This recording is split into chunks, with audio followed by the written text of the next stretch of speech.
Today Russell is presenting, so thank you in anticipation.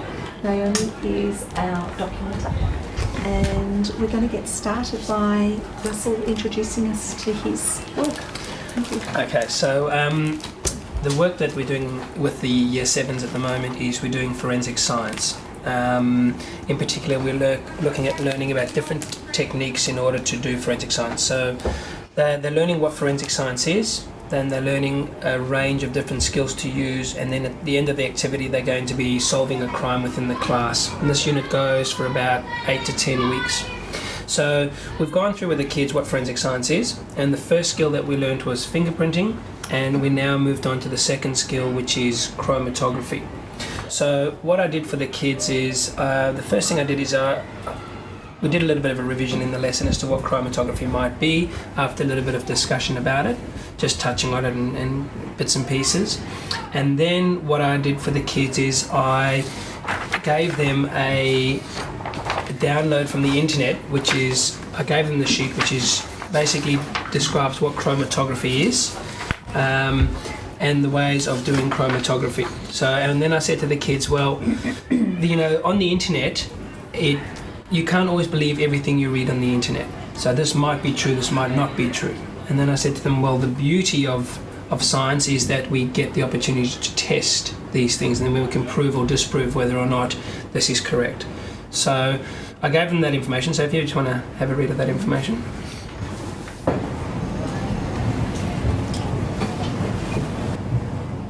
I hope that's clear for everyone what chromatography is, because there's a test.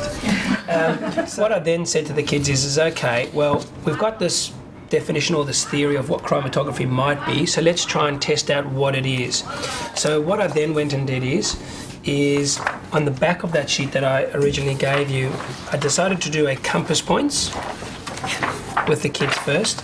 And I said, before we get straight into our experiment, you know, what are some of the things that we need to know about chromatography before we can create our own experiment to test this theory. So they were told that this is a theory and they were going to test this theory and that they were going to have to create their own experiment. But before we you know, dove straight in and started to do the experiment, we were going to look at what should we look at first and what area should they focus on first. And so we did a compass points. So the sheet that I just handed out to you now is, the front bit is exactly the same as what you just read. And then the second bit is what I was going to be looking for in the compass points. So I've written down things that I thought that they would be looking for as well. Then at the back is, I've photocopied for you their responses. So everyone should have a copy of all the compass points, and I've just selected about 6 or 7 of them from the kids. So now if we all read the work to ourselves and take any notes you might have that you might want to comment on later, thinking about what we're going to describe and speculate and so on as we go through them. Does anyone else have any questions to help you to understand what we're looking at? Okay, so now if we just spend a few minutes reading it.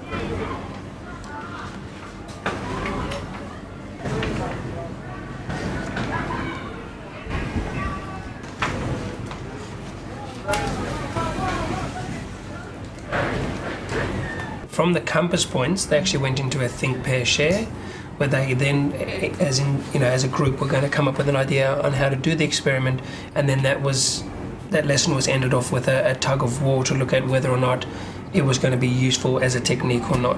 So that's how the lesson went. So let's now begin to talk about what we can see. What are the features of the work that we see before us? I see that some children are very precise. They're drawing arrows to show exactly where they want their different thoughts to be. They're very precise. They've asked a lot of questions.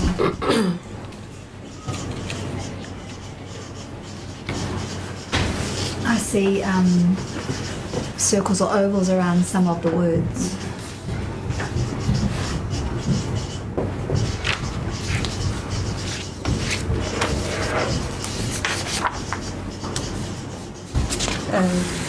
Many of them used bullet points or asterisks to actually differentiate between the different points.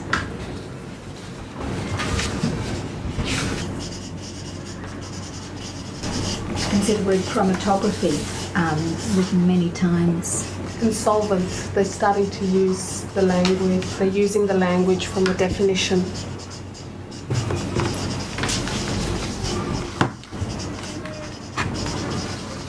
You can see some misspellings, even of words that were correctly spelt in the explanation. Does misspelled have a double A? Yes. I see the word separates misspelt many times. English teacher is Coming to the fore. I can see a lot of what ifs. Yeah, and will and could. I can see asterisks for the beginning of some phrases and sentences.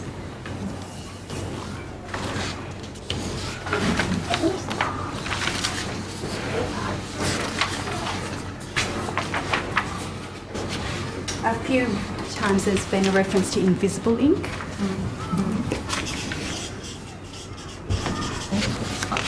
I see one name on the paper. See robbery and ransom and criminals mentioned numerous times.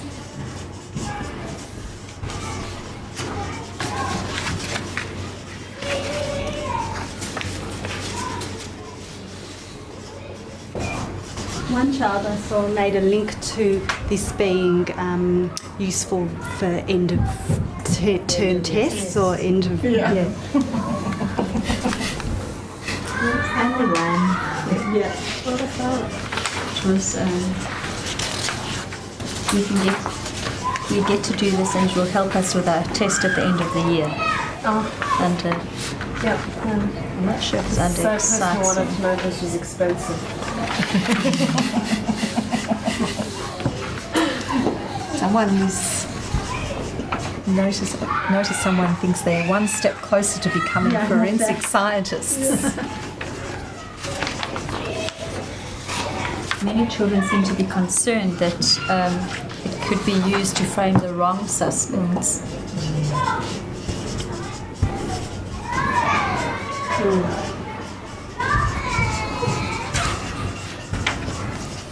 I see that each page has a lot of writing on it.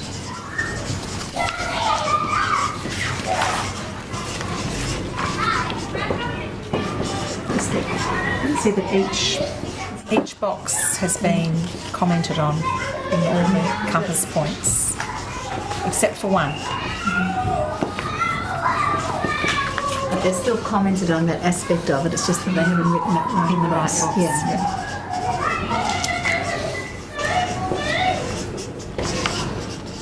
One student said, "I don't feel good about my experiment because I think it will stuff up." Yes, I think that's I think there's an up there.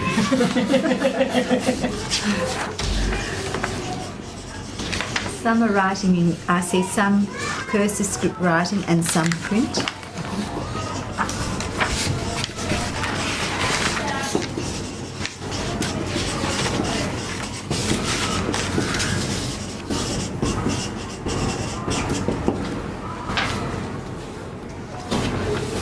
Some very vigorous crossing out.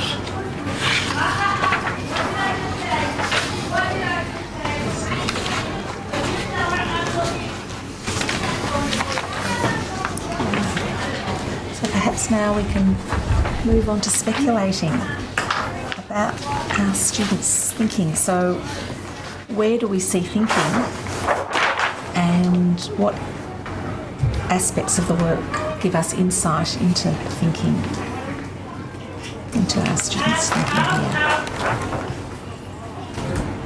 There are lots of questions. They're thinking about the actual experiment itself, in questioning its success, whether the ink will separate, how much solvent. Sorry, no. There is, and lots of what if. So there's appears to be lots of attempt to anticipate what might come from doing this. And I think an attempt to understand, the what ifs, not only what will become, but to actually understand in their own minds what the process might show. They're thinking a lot about the end result. Yeah. There's a lot of thinking about the success of what's going to happen at the end. And lots of connecting it to the process of crime and attempting to solve crime. So the fascination with forensics and robbery and ransom, fixation with robbery and ransom and framing. So that sense they're speculating that this could be useful, but it could also work against people, so that there is a sense of concern. Real concern for possible misuse of the technique. Or that it's also not relevant in some, that it's useful, but it's not going to be useful in other criminal practice. Like one of the children says, it's not going to be a key point of evidence for every crime. It's not something you can use to solve every crime. So It's almost like they're thinking of showing caution. That it's just not going ahead with it, but we need to stand back and really think about So although this they're process. impressed by the science of it, that they're cautious to immediately jump to conclusions or to accept it blindly. open to other options. Yeah. Or that there might be other options. And also some wondering, is there any connection at all? Like one child said, how can ink solve a crime? So just trying to see the connection. A little bit of a caution if there's something in the pen which can be dangerous. Yes. So, yeah. And as well as the wondering type questions like, will all ink separate? And there's also the procedural type questions, like one child wrote, how much of the solvent do we use? So there's the different types of questions too. Yes, and that concern about if it is a very expensive process, how practical is it? How useful is it in the real world? And could other things come out of it? So we've been speculating about students' thinking, and now we are going to consider what questions this work raises. Thinking about I broad don't know if issues. this is the... Are we on to the next slide? Yeah, so what questions does this work? It's asking questions about the work. Well, I'm not sure if my question has to do with speculating or questions, but I'm wondering the age group of the children. As we said before, they do seem to have a certain caution, whereas I'm wondering if it was with younger children, if they would just go ad hoc, just go ahead with the actual the experiment and just wanting to see it happen without actually approaching it with... I'm not sure if it's the age thing or because they had to do it with the compass points where they actually had to stop and think, think with caution, put it that way. So maybe it was actually the compass points that... Did the retaining worries that have any bearing on their approach to the experiment? I'd be interested to know whether there are gender differences in the way this material was handled, whether the boys or the girls were more or less interested, and how that varied. And I think that's the same sort of question. Were they mixed groups? Did they have boys and girls in the group together? And ability groups, maybe. I mean, is it the conscientious children together? How did the groupings occur?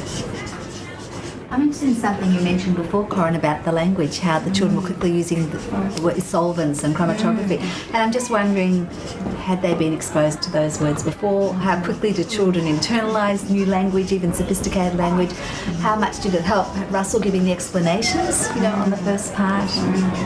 Just the uptake of new language interests me there. Smooth transition to very writing. smooth. I was also wondering, because there's so much outside their world on television and in movies and books that they read, how much of that, like what is chromatography, something they were already familiar with? Was this something that wasn't such a new concept to them? Yeah, how much the media actually impacts on their... Another connection I made straight away with it, so they make drawing those connections as well through television and film and books. They could do it on Neighbours too. Was the compass points enough for them to... Were they familiar with the routine, or was that they were able to understand the layout of the compass points? So are you saying, had they been exposed to the routine of the compass points before, Or I wonder maybe if so that it came slipped? As this first time they'd done this routine. I wonder what sort of context, the fact that they did raise the issue of robbery and ransom and forensic science, so whether they had been given some background to that. And just as Janice said, regarding their connection to those ideas from television and movies and so on, whether they related it to specific cases or not. I'm wondering if they'll have the opportunity to test all their different theories, like what happens if they work with pencil, or do different brands or types of textures have different results, or different solvents and those sorts of things. Even some of them talked about the thickness of the pens. Yes. So having that idea. Whether they'd be able to check out whether there's another possible colour that could appear, whether they can actually fiddle with all those. Find out themselves.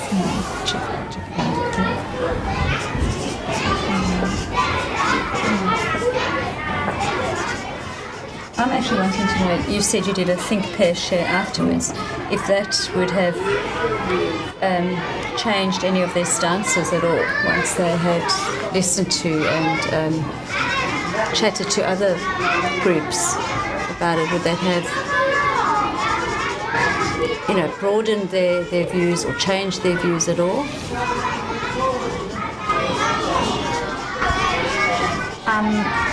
It's maybe more connected to looking at the thinking, but when they're talking about experiment can't always be perfect, or something bad can happen during the experiment, how they're connecting to past experiences. And I wonder, if they're looking at this new one with perhaps a little bit of trepidation, thinking, I remember before when things didn't work so well, and is there some anxiety from previous experiences? Because there does seem to be quite a bit of anxiety about what if it doesn't work. Yeah, things can go wrong. What if my experiment stuffs up, like you said? I mean, if someone said, I don't feel good about my experiment. So... Which is interesting since they hadn't actually done the experiment. Maybe that child felt unconfident with the whole thing. And whether they'll get to actually answer lots of these questions. There are so many questions that they raised. How many of them will... I just wonder what their past experiences have been, that they're sort of having this anxiety. But also, that they've been given the opportunity to voice their worries as such, whereas, I suppose if Russell hadn't done this routine, we would never have you would never got to hear about what their concerns could have been. It was, come on, we're moving on to the next thing. So... I'm not sure if this is the right spot for it, but what's interesting is they've got all the questions about the end result, but when you think about what you need to know about an experiment, what do you need to have is something that I didn't really pick up, like just the equipment that you need to use, and I can remember seeing you when you did an experiment with us last year, when you have that formula for an experiment, and there's no, and that I don't know if that's because it's still new to scientific experiments, but they have, except for how much solvent, there's very little mention of what you actually need to make the experiment happen. Is year 7 the first time they come into the lab? That's, I know you can't answer now. Just speaking out loud. Just throwing it into the wind, and if somebody happens to answer. Well, I must say, I'll look this way, Karen, I don't know. We took the year threes in to the lab for a brief. Russell spoke to the year threes last year, so. But I don't think it's something that they're familiar with. It might be a once or twice a year visit, but I don't think it's certainly not more than that in previous years. We're starting to lead into the implications for teacher, and certainly in a sense we've started, some of our questions raise possibilities for where to take